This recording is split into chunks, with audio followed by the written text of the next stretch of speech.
بسم الله الرحمن الرحیم. در این ویدیو ما شما کار عملی بالای برنامه اکسس را انجام میدیم که برنامه اکسس از کدام طریق ها باز میشه. شما می توانید از طریق های مختلف برنامه اکسس را باز بکنید. می توانید در سرچ هم نوشته بکنید برنامه اکسس، برای شما برنامه اکسس باز میشه. می توانید که شما در تسکبارتان هم برنامه اکسس باشه باز بکنید. خب از هر طریق ممکنه که شما میخواین برنامه اکسس را باز کرده میتونید. برنامه اکسس را ما باز میکنیم. در قدم نخست شما میبینید که در اینجا بالای بلانک دیتابیس ما چندین گزینه مختلف در اینجا داریم که هوم هست، نیو هست، اوپن هست. هوم صفحه اصلی برنامه اکسس است. نیو با واسطه نیو می توانیم که شما یک دیتابیس خالی یا یک دیتابیس جدید و یا همچنان از دیتابیس ها یا الگوهایی که در اینجا موجود می باشه از اینا استفاده بکنیم. و یا هم توسط اوپن می توانیم دیتابیس هایی که از قبل ما در خود سیستم خود ذخیره داریم اونا را باز بکنیم. کار ما بالای ایجاد یک دیتابیس جدید. زمانی که شما میرین بالای نیو و اینجا از بلانک دیتابیس استفاده میکنین، وقتی که بلانک دیتابیس را کلیک میکنین برای شما پیشنهاد میکنه که یک دیتابیس ایجاد میشه به نام دیتابیس 2. آیا میخواین که اکستنشن و تخلص فایلش ACCDB هست؟ آیا میخواین به نام دیتابیس 2 باشه؟ به هر نامی که شما دوست دارین میتونین دیتابیس را ایجاد بکنید. من میگم دیتابیسی که میخوایم ایجاد شوه به نام student باشه. دیتابیس استودنت را ایجاد میکنیم. وقتی که کرییت میگیم، خوبی برنامه اکسس همین هست که اول یک دیتابیس ایجاد میشه بعدن بالاش کار صورت میگیرد. ببینید یک دیتابیس به نام استودنت ما اینجا ایجاد کردیم. حال در ابتدا برای ما شما در اینجا صفحه دیتا شیت میآید که همانند شیت اکسل می باشه و بای دیفالت یا پیش فرض برای ما آیدی را خودش پیشنهاد کرده. قبلا ما شما بالای فیلد ها باز کردیم، بالای فیلد و ریکارد باز کردیم. حال خود سیستم برای ما بای دیفالت آیدی پیشنهاد کرده. می کلیک تو اد، با استفاده از کلیک تو اد میتونیم با واسطه دیتا تایپ هایی که قبلا ما بالایش بحث کرده بودیم با واسطه از اینمی دیتا تایپ ها چندین فیل های دیگه را هم اینجا ایجاد کنیم. حال اگر شما میخواین یک جدول برای شاگردان ایجاد بکنین، پس پیش خود میبینین که یک شاگرد چی مشخصات را داره، همون مشخصات را در نظر میگیرین. من میخوایم یک جدول برای شاگردان ایجاد بکنم که آیدی نمبر شاگرد باشه و همچنان کلیک تو اد دیتا تایپ مورد نظرم چی باشه. میخوایم یک فیلد به نام نیم ایجاد شه. پس شما میدونین که نیم یا اسم به حرف نوشته میشه، پس میتونید از دیتا تایپ تکست برش انتخاب کنین. وقتی که دیتا تایپ تکست انتخاب میکنین برای شما فیلد چی میشه؟ رینیم میشه. شما میتونین که نوشته بکنین نیم یا اسم.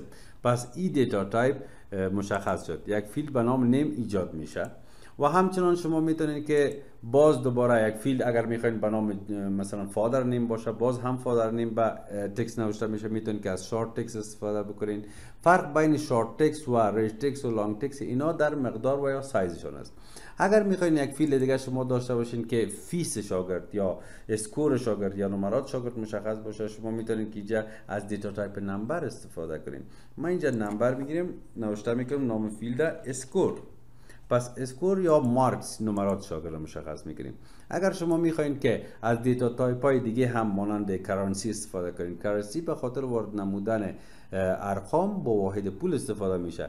مثلا دیتا تایپ دیت اند تایم یک نوع دیتا تایپی است که من میخوایم که تایم درس شاگرد را مشخص بکنم. میتونم که بالای دیت اند تایم کلیک بکنم و از اینجا نوشته بکنم که تایم، وقتی که کدام وقت درس میخوانه. شما میتونین جدول های مختلف را از این طریق ایجاد بکنین. هر دیتا تایپ را که دوست دارین از او استفاده بکنین. پس اینا دیتا تایپ دیت اند تایم است که ما از استفاده میکنیم. اگر شما میخواین که ایمیل آدرس شاگرد مشخص بکنین، پس از دیتا تایپ هایپرلینک استفاده میکنین. میم دیتا تایپ هایپرلینک انتخاب میکنم، نوشته میکنم که ایمیل. پس ایمیل آدرس شاگرد مشخص کردیم. شما ببینید در اینجا ما ستون ها را مشخص کردیم یا فیلد ها را مشخص کردیم.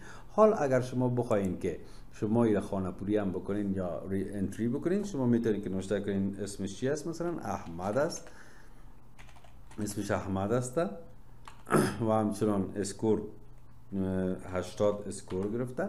در کدام تایم مثلا 1 بجه درس میخوانه و همچنان ایمیل آدرسش است ahmad@gmail.com. خب پس به این شکل ریکارد بعدی را هم میتونید تایپ کنین. حال در اینجا شما ببینید که آیدی را که خود سیستم برای ما دیفالت پیشنهاد کرده بود این اوتو اینکریمنت است، یعنی به شکل اتومات خودش وارد شده. اگر من ریکارد بعدی را مثلا نوشته میکنیم یک اسم دیگه به نام مثلا صمیم، شما ببینید که خودش اتومات نمبر برای ما میده. به خاطر چی؟ که بای دیفالت خود سیستم این را اوتو اینکریمنت گفته. پس این طریقه ایجاد یا جور کردن یک جدول از حالت دیتا شیت بود که اگر این صفحه از پیش شما دور میشه یا گم میشه، شما میتونید اگر از پیش شما اینجا کلوز میشه، شما باز هم میتونید با استفاده از کرییت تیبل که حالت دیتا شیت را براتون میره، دوباره این حالت را برین و تیبلتون را ایجاد بکنین یا دیزاین بدید. اگر شما میخواین که یک جدول از حالت دیتا شیت نه بلکه از حالت دیزاین ایجاد بکنین، پس میرین بالای کرییت. کار برنامه اکسس ای است که اینطور نمیشه که اول ما از فایل استفاده کنیم، از هوم استفاده کنیم، اینطور نمیشه. ما میریم مستقیم از کرییت استفاده میکنیم. کرییت به معنای ایجاد کردن. کرییت تیبل، یک تیبل برام ایجاد کن. پس میتونیم کرییت تیبل دیزاین یا کرییت تیبل دیتا شیت بگوییم. اگر کرییت تیبل دیتا شیت میگین، باز هم همون صفحه میره که شما قبلا با این آشنا شدید.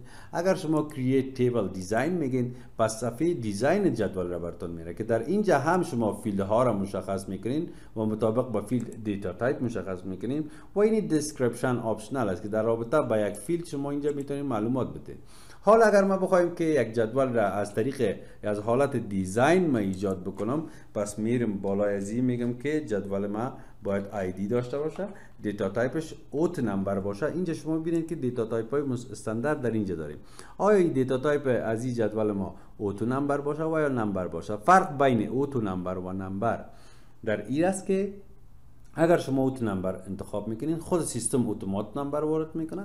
اگر شما نمبر انتخاب میکنین، پس شما خودتان باید از در اینجا نمبر یا اعداد را تایپ بکنین. خب اون من از اوتو نمبر من استفاده میکنم. بعدا میم نوشته میکنیم نیم یا اسم. پس شما میبینید که نیم یا اسم دیتا تایپش چی باید باشه. شما میدانید که نیم یا اسم به حرف نوشته میشه، پس دیتا تایپش یا شارت تکست یا لانگ تکست انتخاب میکنین. تفاوت میان از اینا در این است که شارت تکست مقدارش کم و لانگ تکست مقدارش بیشتر است. پس من دیتا تایپش شارت تکست انتخاب میکنم. میتونیم که اینجا اگر جدول مربوط به شاگردان می باشه، آیدی نمبر شاگرد، نیم اسم شاگرد را ما داریم، در کدام تایم کدام پروگرام را درس میخونه می داشته باشیم. برای پروگرام هم دیتا تایپ تکست انتخاب میکنیم. در کدام تایم درس میخونه، برای تایم هم یک نوع دیتا تایپ شما دارین که قبلا بالاش بحث شده که دیتا تایپ دیتا تایم میگیریم و همچنان میدونیم که برایش فیس یا همون مقدار پولی که پرداخت میکنه او را میتونید که دیتا تایپ پذیره. اگر اسعار خارجی می باشه برش کرنسی انتخاب میکنین، اگر برش به افغانی یا اسعار داخلی می باشه برش از این انتخاب میکنین نمبر باشه. پس شما میتونید یک جدول را که از هر نوع دیتا تایپ که در اینجا شما میبینین، از هر کدام از این در اینجا میتونین استفاده کنین. ما در اینجا امی چند فیلد را که ایجاد کردم. بعدا تیبل ما فعلا حالت سیو را به خود نگرفته، تیبل 1 است. اگر شما برین این را سیو بگوین، پس میتونید که تیبلتون اسم بگذارین. مثلا تیبلم به نام استودنت تیبل باشه، اسمش استودنت تیبل میگذارم. وقتی که اوکی میکنم، شما ببینید در اینجا از شما پرایمری کی میخواد. پرایمری کی یا اینی کلید را که شما در اینجا میبینید یک کلید اولیه گفته میشه. زیادتر به خاطر ارتباط دادن جدول ها استفاده میشه که در آینده ها ما بالای ازی بحث میکنیم. فعلا اگر شما میخواین پرایمری کی دیفاین کنین، میتونین که انجام دیفاین کنین. در غیر از اون برش نو میگین، پرایمری کی دیفاین نمیشه که باز در آینده هم میتونین بالای فیلد آیدی یا هر فیلد دیگه که دوست داشته باشین پرایمری کی اینجا دیفاین کنین.